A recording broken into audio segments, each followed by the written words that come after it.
তুমি তোমায় ছাড়া যে আমার খুব একা লাগে।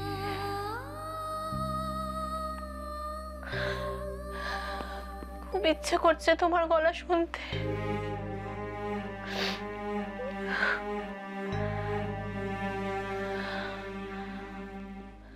ফোন করবো একটা।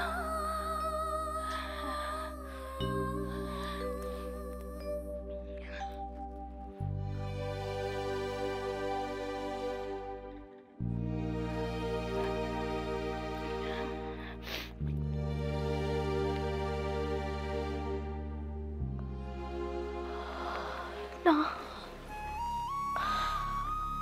আমার নাম্বার জানানোটা ঠিক হবে না। ওকে, উফ, ঠাকুর কি পরীক্ষা নিচ্ছ আমার? আমি আর পারছি না সহ্য করতে। আমায় শক্তি দাও তুমি, আমাকে আমায় একটু শক্তি দাও তুমি ঠাকুর।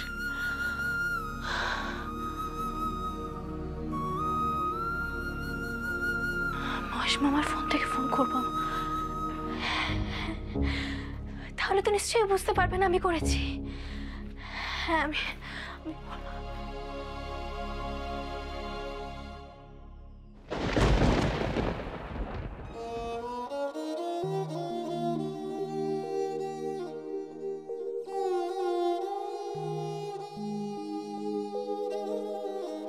এত তাড়াতাড়ি ভুলে গেলে আমার কথা।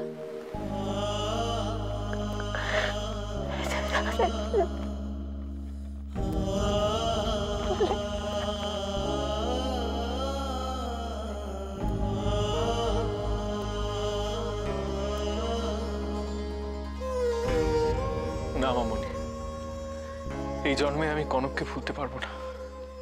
কি আশ্চর্য, কে ভুলতে বলেছে? ভোলা যায় নাকি? এত বছরের সম্পর্ক, একসাথে ওঠা বসা, এত সোজা ভুলে যাওয়া? সত্যি মামনি, এই ঘরে প্রত্যেকটা জিনিসে এখনো কনকের ছোঁয়া লেগে আছে। প্রতিটা মুহূর্তে আমি ওর নিঃশ্বাসের শব্দ শুনতে পাচ্ছি। আর খালি মনে হচ্ছে এই বুঝি ও ঘরে ঢুকে এলো, আমাকে নিচে খেতে যেতে ডাকলো। বুঝতে পারছি চৌধুরী বাড়ির সঙ্গে এমন ভাবে জড়িয়ে গিয়েছিল যে আমাদের কারোর পক্ষে ওকে ভোলা সম্ভব না। কিন্তু বাবা,